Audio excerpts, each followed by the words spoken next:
నమస్తే రమగారు. నమస్తే జయ. రమగారు, విక్రమ బేతాళ కథలు చెప్తాం.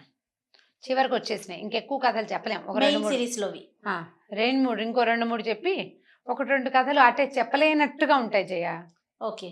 అందుకని కొద్దిగా వెనకాడుతుంటాను. అన్నీ చెప్తే కొన్ని కొన్ని కథలు ఏమిటో అంత ఇదిగా అనిపించవు, ఏమిటో విచిత్రమైన కథలుగా ఉంటాయి. అందుకని వాటి జోలికి నమ్మశక్యంగా అనిపించవా? నమ్మశక్యం కాదు కానీ ఎలా అనాలి వాటిని చెప్పలేను అంతే. ఇంకా కాదు రమగారు, కాశీ మజిలీలు బృహత్ కథల్లోనే మనం చూస్తా ఉన్నాము. ఇట్లా చూస్తున్నారు, అట్లా పెళ్లి చేసుకుంటున్నారు, ఇట్లా వదిలేసి వెళ్ళిపోతున్నారు. అందుకే అవి ఎక్కువైపోతున్నాయి. మరీ విచిత్రం అండి. అసలు నేను ఎప్పుడు అదే ఆలోచిస్తాను. వాడు ఎవరో చూసి ఎక్కడో పెళ్లి చేసేసుకోవటము, పెళ్లి చేసుకుంటారు, అసలు ఆ ఊళ్ళో వదిలిపెట్టి ఇంకో ఊరు వెళ్ళిపోతుంటాం, అక్కడ ఇంకో దాన్ని చేసేసుకోవటం. ఆ రోజుల్లో అలా ఉండేవో ఏమిటో, అందుకే రాశారు. లేకపోతే ఎందుకు రాస్తారు? ఎక్కడ దాకా వచ్చాం స్టోరీ. పట్టుబదలని విక్రమార్కుడు మళ్ళీ శ్మశానంలోకి నడిచాడు. చెట్టు మీద ఉన్న కళేబరాన్ని, మృత కళేబరాన్ని భుజం మీద వేసుకున్నాడు, దిగి నడిచాడు. దాన్ని ఆశ్రయించుకుని ఉన్న భేతాళుడు ఏం చెప్పాడంటే, రాజా నీకు ఓపిక చాలా ఉంది, నీకు మార్గాయాసం తెలియకుండా ఒక కథ చెప్తాను అని చెప్పాడు. ఏం చెప్పాడట, పూర్వకాలం ఒక బ్రాహ్మణ కుటుంబానికి 4 మగపిల్లలు ఉండేవారట. తండ్రి బాగా చూసుకునేవాడు. క్రమంగా ఏమైంది, ఈ తండ్రి కాస్త మరణించాడు. తల్లి సహగమనం చేసింది. ఆ పిల్లలే ఉండిపోయారు. ఓ మేనమామ గారింట్లో ఉన్నారు కొంతకాలం. మేనమామలు చదువు చెప్పిస్తారని వీళ్ళు భావించారు. ఇక్కడున్న ఇల్లు బాకిలి అమ్మి డబ్బులు పట్టుకెళ్ళి అక్కడ పెద్దవా వాళ్లే తీసుకెళ్ళిపోయారు మేనమామలు. కానీ వాళ్ళ ఇళ్లలో పని చేయించడాలు అవి ఎక్కువైపోయినాయి. ఇక భరించలేకపోయారు. భరించలేక ఏమనుకున్నారు, ఎక్కడికైనా వెళ్ళిపోవాలని భావించి 4 బయటకు వచ్చేసారు. బయటకు వచ్చేస్తే ఈ 4 ఏమనుకున్నారు, మనం ఒక చోట ఉండద్దు, 4 మనుషులను చూస్తే ఈ 4ని పోషించాలా అని అందరు భయపడతారా, కాబట్టి మన జీవనాన్ని మనమే వెతుక్కుంటూ 4 పక్కలకి వెళ్దాం. మనం ఏదైనా విద్య చదువు పూర్తయ్యాక చదువుకుని ఏదైనా భుక్తికి సరిపడా సంపాదించుకుని విద్య ఏదైనా నేర్చుకుని ఎవరి దగ్గరైనా మళ్ళీ వచ్చి 2 ఏళ్ల తర్వాత ఇక్కడే కలుసుకుందాం అని చెప్పుకున్నారు. సరే, తలా ఒక పక్కకి వెళ్ళారు. తలా ఒక పక్కకి వెళ్ళేసరికల్లా ఈ కుర్రాళ్లలో ఒకడు ఆఖరివాడు ఒక బ్రాహ్మడి ఇంట్లో భోజనానికి కుదురుకున్నాడు. వెళ్తే ఆ బ్రాహ్మణ వాళ్ళ ఇంట్లో ఆ భార్య భర్త వంట చేసుకుంటున్నారు. ఆయన ఏదో పూజ చేస్తున్నాడు, ఆవిడ వంట చేస్తున్నాడు. పిల్లాడు పిచ్చెక్కినట్టు ఏడుస్తున్నాడు. ఏడుస్తుంటే ఆవిడ ఏం చేసింది, పిల్లవాడు ఏడుస్తున్న పిల్లాడిని ఎత్తి పొయ్యిలో పారేసింది. అయ్యో! పారేసి వంట చేసుకోవటం మొదలుపెట్టింది. ఈ నిర్ఘాంతపోయాడు అతిథిగా ఉన్న ఈ బ్రాహ్మణ కుర్రాడు.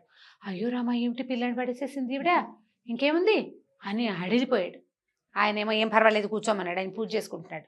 పూజ చేసుకున్న తర్వాత వాళ్ళు వెళ్ళి ఆ తలుపు వెనకాల వాళ్ళకి ఒక చిన్న చిలక్కొయ్య లాంటిది ఉంది. మనం తలుపుల వెనకాల బట్టలు పెట్టుకోవడానికి పెట్టుకుంటాం, చిలక్కొయ్య అంటారు దాన్ని. ఆ చిలక్కొయ్య నుంచి ఒక సంచి తీశాడు. ఆ సంచిలో ఒక పుస్తకం, ఆ పుస్తకం ముచ్చుకొచ్చి అగ్నిహోత్రం దగ్గర కూర్చుని అది చదివాడు మంత్రం.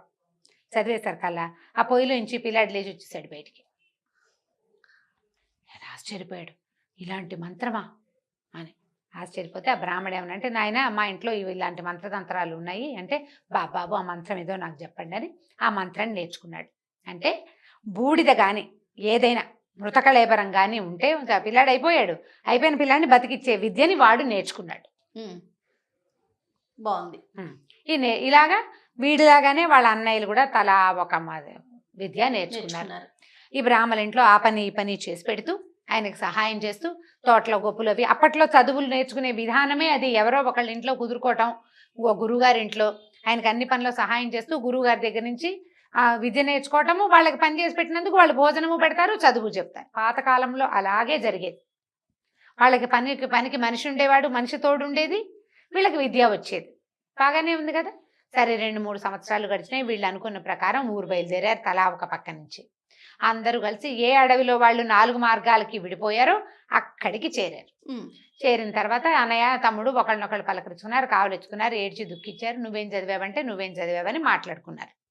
మాట్లాడుకుంటే సరే, వాళ్ళ అన్నయ్య పెద్దవాడు ఏం చెప్పాడంటే, ఒక్క ఎముక దొరికితే చాలు, అది ఏ జంతువుదో నేను చెప్పగలను, అది నేర్చుకున్నాడు. ఆ విద్యను నేను నేర్చుకున్నాను అన్నాడు. వెతకడం మొదలుపెట్టారు. వాళ్ళకి ఒక ఎముక దొరికింది. అది ఒక సింహపు ఎముక. గుర్తుపట్టాడు, ఈ సింహానికి మంచి వయసులోనే ఇంకో సింహం వల్ల ఇది చనిపోయింది. అవన్నీ చెప్పగలడు. ఓహో. ఇతను దాన్ని పరిశీలించి అది వయసులో ఉండగా చనిపోయిందా, జబ్బు చేసి చచ్చిపోయిందా, వృద్ధాప్యంలో పోయిందా, ఆహారం అందకపోయిందా చెప్పగలడు అనమాట.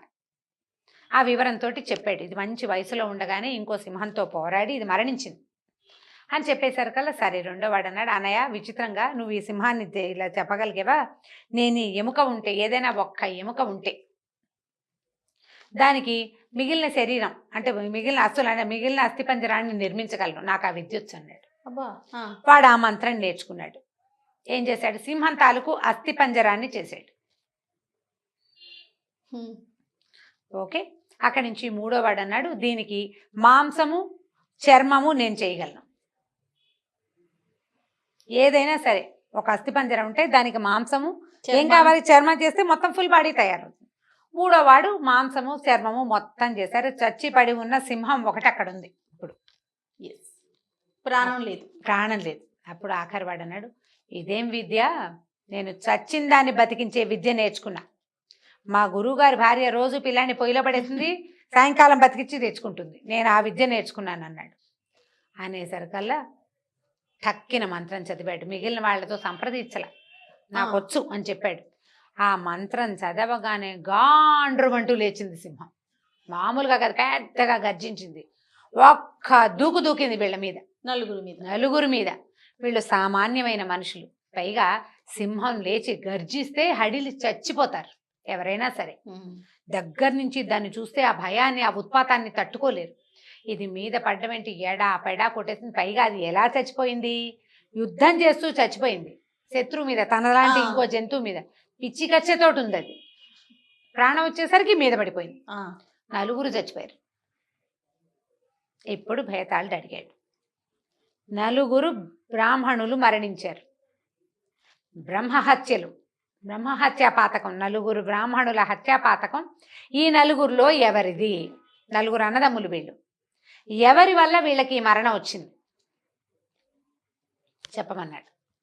రాజుకు తెలుసు, తను చెప్పితే తను వదిలేసి వెళ్ళిపోతాడు. అయినా సరే నాకు చాలా ఓపిక ఉంది, నాకు సమాధానం తెలిసి చెప్పపోతే కుదరదు అంతే. సమాధానం తెలిసి చెప్పపోతే వాడు తలకాయ పగిలిపోతుందని వాడు చెప్పించాడు. సమాధానం తెలిసిన వాడు చెప్పాలి, ఆన్సర్ తెలిసిన వాళ్ళు నిశ్శబ్దంగా సాధారణంగా ఉండలేకపోతారు. రాజు అన్నాడు, ఆఖరి వాడిదే ఈ పాపం, నాలుగో వాడిది. ఎందుకంటే మిగిలిన వాళ్ళు చేసింది ఏముంది, వాళ్ళు అది చేయగలరు అంతే. సచిన్ శవాన్ని అక్కడే వదిలిపెట్టి పోవచ్చు, సింహాన్ని వదిలిపెట్టేసి. ప్రాణం పోసింది వాడే, ప్రాణం పోసింది వాళ్ళు. ప్రాణం పోస్తే ఏం జరుగుతుందో అన్న ఊహ లేక వాడు నేర్చుకున్న విద్య ఏంటి, ఒక మృత శిశువుని బతికించవచ్చు. ఎవరికైనా ప్రాణావసరమైన పరిస్థితుల్లో చేయొచ్చు. వీడి గురువు కూడా చేసింది తప్పే, గురువుది కొంత తప్పు. ఈ 4 బ్రాహ్మణ హత్యలకి కారణం 4గో వాడే, వాడికే ఆ పాపం అంటగట్టాలి. కరెక్ట్, ఆ పాపం ఇవ్వాల్సింది వాడికి. కాబట్టి ఇక మిగిలిన వాళ్ళు ఏమి పాపం చేసినట్టు కాదన్నాడు. భేతాళుడికి నవ్వొచ్చింది, బ్రహ్మాండంగా చెప్పావు, కానీ నువ్వు మౌనభంగం చేసావు కదా, నేను వెళ్ళిపోతున్నా అని మళ్ళీ వెనక్కి శవంతో సహా రివ్వమని ఎగిరి మర్రి చెట్టుకు పట్టేశాడు. పట్టేయంగానే ఇంక చేసేదేముంది, మళ్ళీ విక్రమార్కుడు వెనక్కి శ్మశానం లోపలికి నడవడం మొదలుపెట్టాడు. ఆ చెట్టుకేసి నడుస్తూ ఆలోచిస్తున్నాడు. సమాధానం చెప్పలేని ప్రశ్న అడగడా భేతాళుడు, అన్నీ నేను చెప్పగలిగే సమాధానం ఉన్న ప్రశ్నలే అడుగుతున్నాడు. ఈ రాత్రి తెల్లవారితే మంత్రవాది నా కోసం ఎదురు చూస్తూ ఉంటాడు. ఒక ఆయన ఉన్నాడు కదా, ఆయన కోసం కాపాలికుడు, మంత్రవాది అని చెప్తా, కాపాలికుడు నా కోసం వేచి ఉంటాడు. తెల్లవారకుండా ఈ పని అవ్వకపోతే, ఈసారి ఈ అమావాస్య నాడు పని అవ్వకపోతే మళ్ళీ వచ్చే అమావాస్య నాడు మళ్ళీ ప్రయత్నం చేయాల్సి వస్తాను, ఇలా ఎన్నిసార్లు వెళ్లాల్సి వస్తుందో అని ఆలోచించుకుంటూ విక్రమార్కుడు వెనక్కి నడవటం మొదలుపెట్టాడు. కథ కంచికి మనం ఇంటికి. సూపర్, చాలా బాగుంది. నమస్తే రమణ. నమస్తే జీ. ఈ వీడియో కనుక మీకు నచ్చినట్లయితే లైక్ చేయండి, షేర్ చేయండి. మరిన్ని వీడియోస్ కోసం మా ఛానల్ని సబ్స్క్రైబ్ చేసుకోండి.